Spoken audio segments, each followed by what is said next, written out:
चलिए, शुक्रवार की सुबह लास्ट कारोबारी सत्र है इस ट्रेडिंग वीक का। भाई, पहले तो आप सबको स्वतंत्रता दिवस की एडवांस में हार्दिक शुभकामनाएं। वो कहते हैं ना पूछो जमाने से कि क्या मेरी कहानी है, हमारी पहचान तो सिर्फ इतनी है कि हम सब हिंदुस्तानी हैं। कल छुट्टी है तो सीएनबीसी आवाज आज ही आपके साथ इंडिपेंडेंस डे सेलिब्रेट कर रहा है। हाँ, ये ध्यान रखिएगा, कल जब छुट्टी होगी लेकिन हम लोग इंडिपेंडेंस डे सेलिब्रेट कर रहे होंगे। सीएनबीसी आवाज हमेशा की तरह सुबह 7 बजे से आपके लिए लाइव प्रोग्रामिंग लेकर कल आ रहा होगा, इंडिपेंडेंस डे स्पेशल। हाँ, क्या लास्ट दिन वीक का है और आज लास्ट दिन Q1 नतीजों का भी, Q1 27 के इंडिया इंक के रिजल्ट्स का भी। निफ्टी 50 की सारी कंपनीज के नतीजे आ चुके हैं। आज बचे हुए वायदा बाजार के नंबर्स और कैश के नंबर्स आ रहे होंगे और इनफैक्ट 8 वायदा बाजार की कंपनीज हैं जिनके नंबर्स आज आने हैं और इसके बाद रिजल्ट सीजन खत्म, फिनिश, संपला। खैर, जहां तक मार्केट्स की बात है, 3 अगस्त को एक बड़ा मूव आया था भारतीय बाजारों में और उसके बाद से अब तकरीबन 8 ट्रेडिंग सेशंस हो गए। हम लोग एक बहुत नैरो रेंज में कंसोलिडेट होते हुए आपको नजर आएंगे। थकावट है ट्रिगर्स के अभाव में। मेरे ख्याल से जब तक कोई मीनिंगफुल ट्रिगर, बाजार उसी का इंतजार कर रहा है, उसी के बाद शायद एक मोमेंटम रिवाइव होता हुआ आपको भारतीय बाजारों में नजर आए। वैसे कंसोलिडेशन जो हो रहा है वो भी निगेटिव बायस के साथ हो रहा है, वो दिख भी रहा है आपको। मामला हल्के हल्के नीचे ही सरक रहा है। कल in fact 3rd straight trading session था जब भारतीय बाजारों में दबाव के साथ कामकाज होता हुआ नजर आया। कल का एक बार इंट्राडे भी स्क्रीन पर रखिएगा। कल फ्लैट खुले थे, उसके बाद पूरा सेशन ही कह लीजिए लार्जली हम प्रेशर के साथ ही कामकाज करते हुए नजर आए। शायद सेंसेक्स की एक्सपायरी का दिन था इसलिए वोलेटिलिटी भी थोड़ी सी ज्यादा नजर आई। आज के क्यूज दिखाता हूं। गिफ्ट निफ्टी कह रहा है, गिफ्ट निफ्टी खाइए जरा। गिफ्ट निफ्टी कह रहा है आज फिर से पस्त मामला ही रहेगा। 3 दिन दबाव के बाद आज चौथे दिन भी लाल में ही शुरुआत होने के इंडिकेशंस। हाँ, 40-50 पॉइंट इन रेड हम लोग मामूली थकावट के साथ शुरुआत करेंगे। क्विकली एशियन पेयर्स दिखा दीजिए स्क्रीन पे। हेडलाइन में मेंशन था, ये तीनों भाई लोग तेजी के साथ कामकाज कर रहे हैं। कॉस्पी, निकाई और ताइवान। प्लेट फ्लिप होगी तो बाकी मार्केट्स मिला जुला सा रुझान है। जहां तक यूएस का हैंडओवर की बात है, हम कल क्लोज हुए थे तो यूएस के फ्यूचर्स फ्लैट से 1/4% तक बढ़त में थे, 340 पे। आज अपडेट ये है कि वो मजबूती उससे कहीं बेहतर थी, 1/4 से 3/4% उछाल था।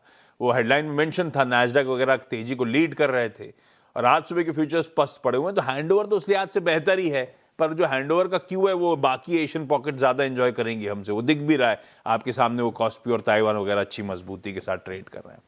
खैर, ओवरनाइट डेवलपमेंट्स हैं क्या, हुआ क्या क्या क्या क्या इंपॉर्टेंट है हरमाज से आज हरमाज दिख नहीं रहे हैं स्टूडियो में, कहाँ है? एक दिन छुट्टी के दिन अगर नेशनल हॉलिडे आ गई तो हरमाज पहले एक ये यूएस असल में क्या होता है, जो ग्लोबल ट्रैक करता है ना वो वैसे ही बिहेव करता है। यूएस में भी ऐसे ही होता है, लास्ट फ्राइडे ऑफ फला मंथ छुट्टी है ना, तो हरमाज में भी वैसे ही। कहाँ हो भाई साहब, क्यों छुट्टी मना रहे हो? और प्लस क्या हुआ यूएस में, क्या हुआ वेस्ट एशिया के अपडेट्स क्या है? Good morning. गुड मॉर्निंग आशीष, घर पर ही है। कल हमारा भी नववर्ष है तो हम थोड़े से उसकी तैयारियों में जुटे हुए हैं और थोड़ा सा रिजल्ट सीजन का। हाँ, तो मुझे भी तो फूल लेने जाना था बाग में कल के लिए। तो वैसे तो कल बाजार में एक बड़ा ट्रिगर हम कल बात कर रहे थे कि होलसेल महंगाई के आंकड़े आए। तो होलसेल महंगाई के आंकड़े आए, अनुमान से बेहतर है। 0.2% बढ़कर आने थे महीने दर महीने, लेकिन अनुमान जो आंकड़ा निकल कर आया बिल्कुल फ्लैट था, 0%। तो वो एक अच्छी बात थी। कोर पीपीआई जो थी वो 0.2% बढ़कर आई है महीने दर महीने और उसके भी अनुमान 0.3% बढ़कर आने थे। तो महंगाई के आंकड़े अनुमान से बेहतर थे, उस वजह से बाजार को बूस्ट तो मिला, लेकिन डाउ से ज्यादा S&P 500 और नैस्डैक को इसका बूस्ट मिला। जैसा हेडलाइन में कह भी रहे थे, मेटा, नेटफ्लिक्स और माइक्रॉन में खरीदारी की तो उससे S&P 500 और नैस्डैक ने आउट परफॉर्म कर S&P 500 तो 7800 के पार भी निकल गया और 7800 से ज्यादा तो कुछ लोगों के ईयर एंड के टारगेट थे। तो ईयर एंड के टारगेट S&P 500 जो है अगस्त के महीने में ही हिट कर रहा है, तो उस वजह से बाजार को थोड़ा सा कल बूस्ट मिला था। तो लेकिन एक और बात ये थी कि बॉन्ड यील्ड्स थोड़ी सी जो है कूल ऑफ होती भी नजर आ रही है। होलसेल महंगाई के बाद रिटेल महंगाई के बाद इतनी कूल ऑफ नहीं हुई थी, लेकिन कल जरूर हुई। 4.64 पर अभी 10 साल की जो यील्ड है वो बनी हुई है। और लेकिन डॉलर इंडेक्स में कोई बदलाव नहीं है। गोल्ड सिल्वर अपनी चाल चल रहे हैं, क्योंकि महंगाई जो ब्याज दरें बढ़ने की जो प्रोबेबिलिटी है वो अब 40% से घटकर 35% हो गई है, जो कि गोल्ड सिल्वर के लिए टेक्निकली अगर देखा जाए तो पॉजिटिव है, क्योंकि अगर इंटरेस्ट रेट्स नहीं बढ़ेंगी तो वो गोल्ड सिल्वर के लिए पॉजिटिव होता है। लेकिन गोल्ड सिल्वर पहले ही काफी चल चुके हैं। 3800 के लेवल से लगभग 4400 तक गोल्ड जा चुका है। थोड़ी सी मुनाफा वसूली वहां आ रही है, और चांदी में भी। लेकिन तेल की कीमतें भी अगर आप देखें तो 88-87 के आसपास ही बनी हुई है। कल आईईए ने एक रिपोर्ट जारी की, जिसमें उन्होंने ये कहा कि 2000 इस साल का अंत आते आते जो शॉर्टफॉल है डिमांड की, वो जो है 1.6 मिलियन बैरल्स पर डे मांग में गिरावट आ सकती है। ये आईईए की रिपोर्ट थी। और जो गल्फ खाड़ी देशों में जो प्रोडक्शन का नुकसान हुआ है इस युद्ध की वजह से, वो लगभग 8 मिलियन बैरल प्रतिदिन से ज्यादा है।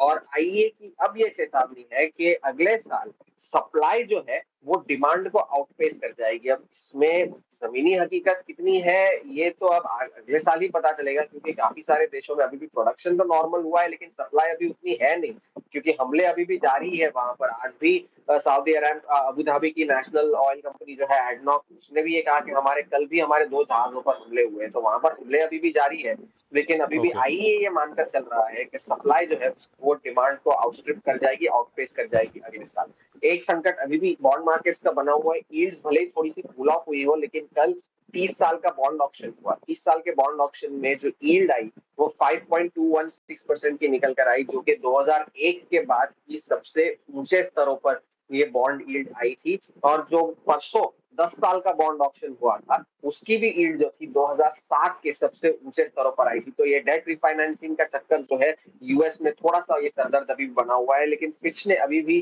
पिछले साल जो डाउनग्रेड करा था उसके बाद AA+ की रेटिंग बरकरार रखी है, यूएस की सॉवरेन रेटिंग।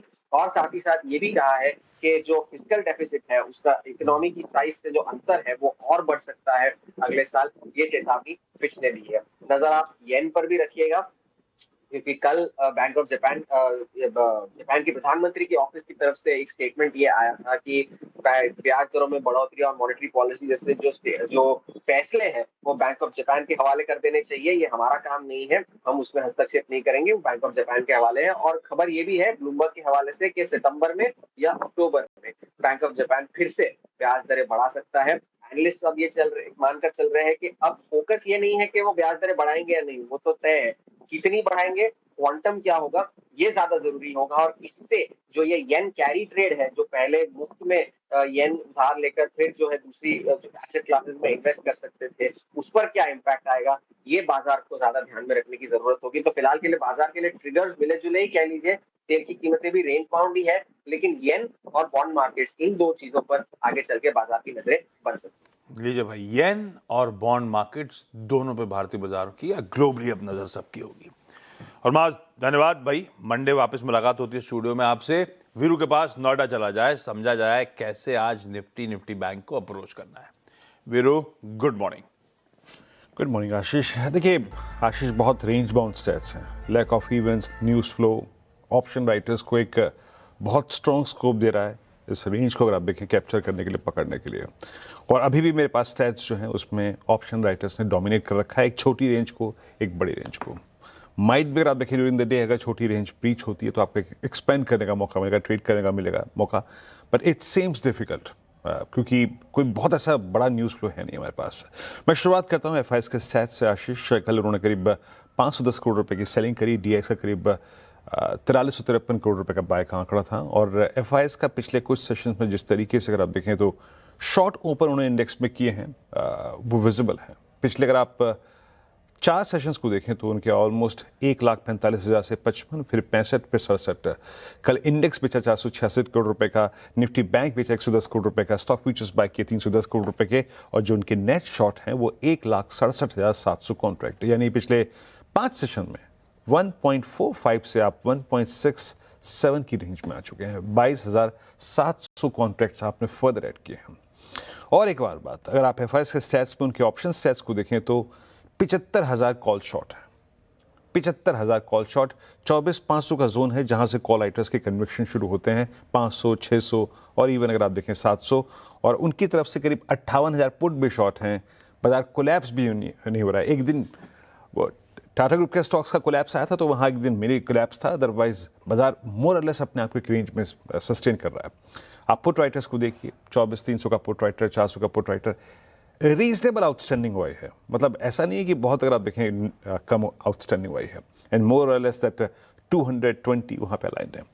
तो मेरे को बहुत मनोवरिंग का स्कोप नज़र नहीं आ रहा है। ऑप्शन राइटर्स के पास एटलीस्ट, मैं एक्सपायरी डे की बात नहीं कर रहा हूँ, ड्यूरिंग द डे पैसा कमाने का, ऑप्शंस पे बेचने का मौका है, लेवल्स लेके आइए। मैं फिर कह रहा हूँ, गिफ्ट निफ्टी में कोई डिसाइसिव मूव नहीं है।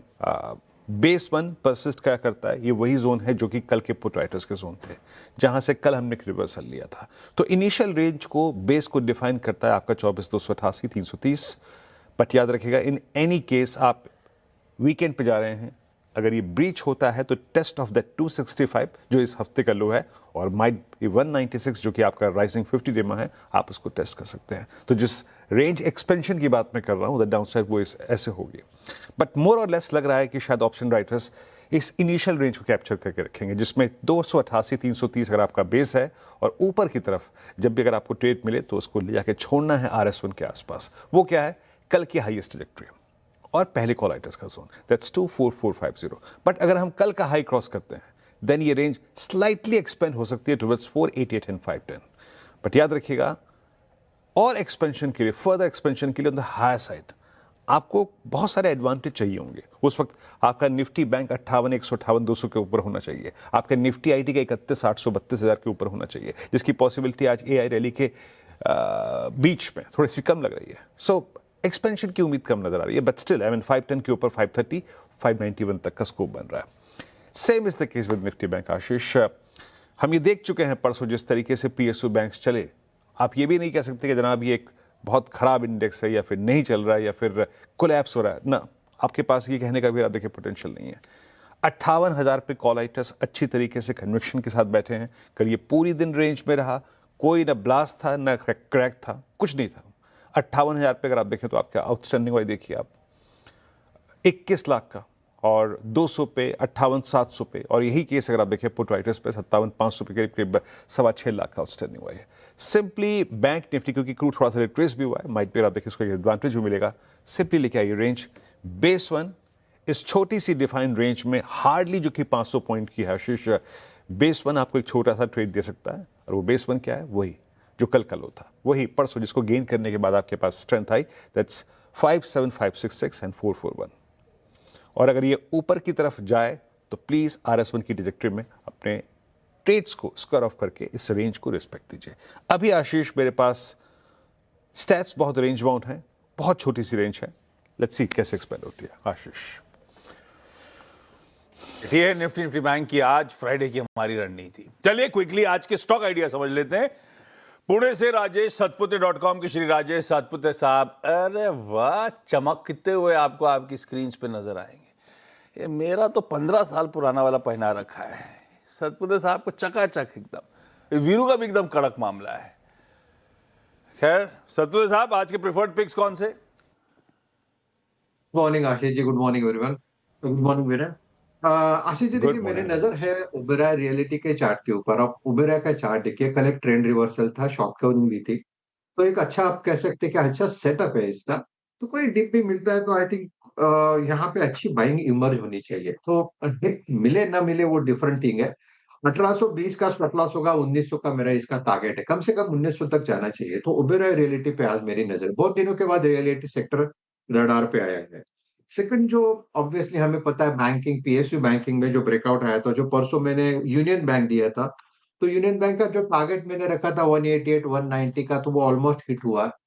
लेकिन उसके बावजूद मुझे लगता है इसका स्ट्रक्चर अभी भी अच्छा है। परसों वहां पे लॉन्ग था, कल थोड़ी बहुत लिक्विडेशन हुआ, लेकिन स्ट्रक्चर में कोई डेंट नहीं है। तो Union Bank is a buy. 186 के आसपास का इसका क्लोज है, 182 का स्टॉप लॉस है। इसका जो नेक्स्ट पड़ाव होगा वो रहेगा 194 का। सो दो कॉल रहेंगे, Oberoi Realty is a buy and Union Bank is a. Perfect. दोनों के लेवल्स आपकी स्क्रीन पे नोट डाउन करिए। सतपुते साहब अब 8 बजे के पैनल पे होंगे तो बातचीत को आगे बढ़ाएंगे। सुबह सुबह जुड़ने के लिए भाई साहब थैंक यू। नुपुर के पास चलते हैं आज के इंपॉर्टेंट स्टॉक्स इन न्यूज समझने के लिए। Nupur, good morning. Good morning. आज फाइनली डे एंड खत्म होने पर रिजल्ट सीजन भी खत्म हो जाएगा, लेकिन जो कल पोस्ट मार्केट नतीजे आए थे उसके साथ शुरुआत करते हैं। टाटा मोटर्स पैसेंजर व्हीकल, यहाँ पे क्वार्टर वन के नतीजे आए। रेवेन्यू में 9% की बढ़त आपको नजर आएगी। कामकाजी लेवल पे मुनाफा 20% की बढ़त है। हालांकि मार्जिन 8.5% से घट के 6.5% के देखने को मिले और प्रॉफिट भी देखे तो आपको आंकड़ा नजर आएगा। क्वार्टर वन में 150 करोड़ का फॉरेक्स का घाटा देखने को मिला है। जेएलआर की बात करें तो वहां पर भी मार्जिन घटकर इस क्वार्टर में आते हुए नजर आए। 8.3% का अनुमान था, 8.1% के आसपास इस क्वार्टर में देखने को मिले। मैक्स फाइनेंशियल सर्विसेज पे नजर रखें। कंसोलिडेटेड मुनाफा 70 करोड़ से बढ़ के 96 करोड़ इस क्वार्टर में देखने को मिला है। कंसोलिडेटेड आय भी देखें तो 12,822 करोड़ से बढ़ के 14,970 करोड़ के आसपास दिखेगी। एपी 15% की बढ़त है। वीएनबी मार्जिन 20% से बढ़ के 23% के रहे हैं इस क्वार्टर में। होनासा कंज्यूमर 41 करोड़ से प्रॉफिट बढ़ के 90 करोड़ इस क्वार्टर में देखने को मिला है। आय में भी स्ट्रॉन्ग ग्रोथ इस क्वार्टर में आती हुई नजर आई है। मार्जिन्स 7.68% से बढ़ के 14.57%, तो स्ट्रॉन्ग क्वार्टर है होनासा कंज्यूमर की तरफ से। पिरामल फार्मा पर नजर रहने वाली है। यहाँ पर ब्लॉक डील देखने को मिल सकती है। 1750 करोड़ की ब्लॉक डील संभव है।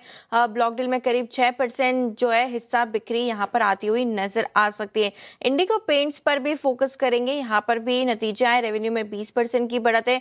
कामकाजी लेवल पे मुनाफा 40% की ग्रोथ। मार्जिन 200 बेसिस पॉइंट का सुधार 16% के आसपास नजर आएंगे। और लास्ट में जेएसडब्ल्यू सीमेंट, रेवेन्यूज में 21% की बढ़त, मार्जिन 20% से घट के 15% के रहे हैं। ये सब वो इंपॉर्टेंट स्टॉक्स इन न्यूज। ये आपको झंडा नहीं दिया ऐसा वाला इन लोगों ने? सर क्या करे, नहीं दिया।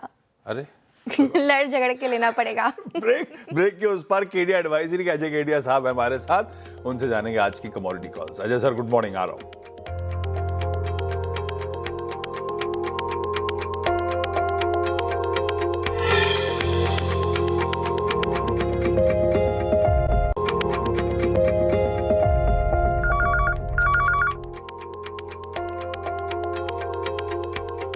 चलिए, ब्रेक के बाद आप सबका स्वागत है। तब और अब की सेकंड प्लेट 3:40 और आज सुबह के बीच की कहानी। बॉन्ड यील्ड्स अब कूल ऑफ हुई कहूं या 2 बेसिस पॉइंट्स, हाँ कूल ऑफ तो हुई है। चलिए 4.65 पे खड़ी है। डॉलर इंडेक्स इंच अप हुआ है, वो 100 के आसपास ही कंसोलिडेट कर रहा है उस हायर थ्रेशोल्ड पे। कच्चा तेल, तीसरी इंपॉर्टेंट चीज, 87.3 पे छोड़ा था, 87 पे ही खड़ा हुआ है, तो ऐसा कोई कूल ऑफ नहीं है। हाँ 86.7 इस समय के ताजा भाव, तो 50 सेंट के आसपास का कूल ऑफ है। सोने और चांदी की हेडलाइन में बात हुई थी, दिखा देता हूं। $40 के आसपास सोना कूल ऑफ हुआ है। चांदी तो ऐसी कोई खास कूल ऑफ नहीं हुई है। ये है आपके सामने वेरिएबल्स, लेकिन कमाई कैसे होगी अजय सर बताएंगे। Ajay sir, good morning. आज के preferred pics.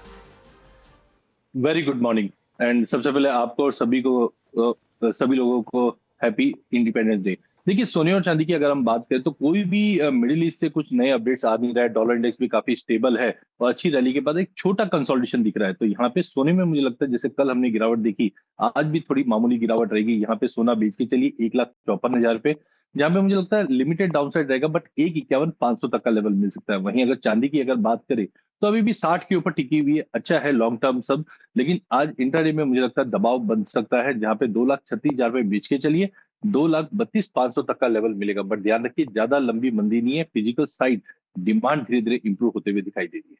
Beautiful.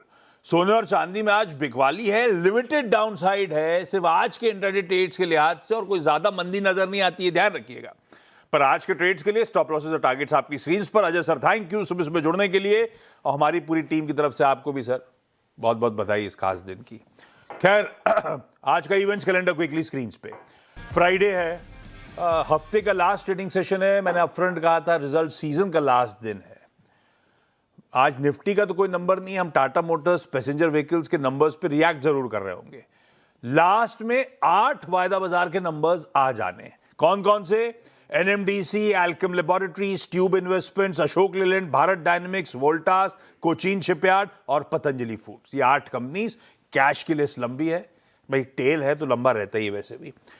X dividend होने हैं, एक तो निफ्टी में अपोलो हॉस्पिटल्स, वायदा में astral, federal bank, HAL, HPCL, IOC, RBL bank, REC. Cash में भी हैं, लेकिन मैंने सिर्फ निफ्टी और वायदा रख दिया आपके सामने, जो एडजस्टमेंट्स आज प्ले आउट होंगे। आज दोपहर में हमारा होलसेल इन्फ्लेशन का प्रिंट आएगा दोपहर 12 बजे। शाम को वो यूजुअल वीकली डेटा आएंगे, bank loan growth, deposit growth और हमारा फॉरेन एक्सचेंज रिजर्व का नंबर। 2 बोर्ड मीट्स हैं। TD power system fund raising करना चाहते हैं वाया शेयर इशुएंस, इसीलिए मेंशन कर रहा हूं। ऐसे ही नॉलेज मरीन, हाल की लिस्टेड कंपनी, ये रिजल्ट्स के साथ साथ आज स्टॉक स्प्लिट पे इसका बोर्ड डिसीजन लेगा।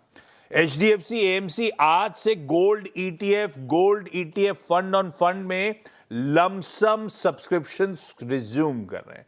मेरे ख्याल से तकरीबन 2 महीने तक ये बंद था, अब वापस खोल दिया जाएगा आज से।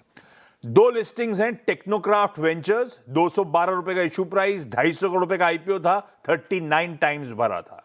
दूसरी लिस्टिंग है लीप इंडिया की, 159 रुपीस का इशू प्राइस, तकरीबन 2,500 करोड़ रुपए जुटाए, 8-8.5 गुना ये IPO भरा था।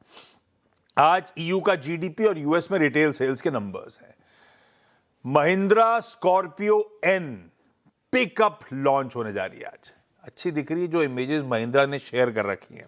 तो एग्जिस्टिंग स्कॉर्पियो N में पिकअप स्टाइल की बॉडी आएगी आपकी स्क्रीन पे, देख अच्छी। और भी इमेजेस उन्होंने शेयर करी हुई हैं। ये सुजुकी वी क्रॉस और टोयोटा की हाइलेक्स के साथ कंपीट कर रही होगी। रिलीजेस हैं भाई, बंटवारा 1947 हिंदी ड्रामा, मेरे ख्याल से सनी देओल साहब की। आवारापन 2 हिंदी ड्रामा, ये इंटरेस्टिंग है। एंड ऑफ ओक स्ट्रीट एक इंग्लिश मिस्ट्री है, पर इसे एडल्ट क्लासिफाई कर दिया। जाऊंगा कैसे, फंस गया मैं, मतलब मैं नहीं, मतलब बच्चों कैसे ले जाऊंगा।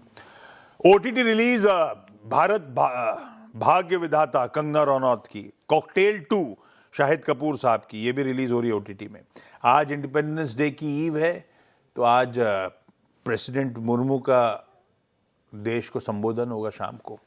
और हम सेलिब्रेट क्या कह रहा हूँ, आज मार्क करते हैं पार्टीशन हॉरर्स रिमेम्बरेंस डे कहा जाता है आज को हमारे लिए। तो इस दिन बेसिकली जिन्होंने सफ़र किया था उस पार्टीशन के समय, उन सब की स्मृति में। गिफ्ट निफ्टी के क्यूज, फ्लैट ओपनिंग है, वही 20-30 पॉइंट इन रेड खुलेंगे, इस तरह के इंडिकेशंस। मॉर्निंग कॉल समेट रहा हूं, ब्रेक के उस पर लौटेंगे तो आज का टॉप 20 लेकर आते हैं। एक बार फिर से आप सबको स्वतंत्रता दिवस की खूब एडवांस में ही शुभकामनाएं।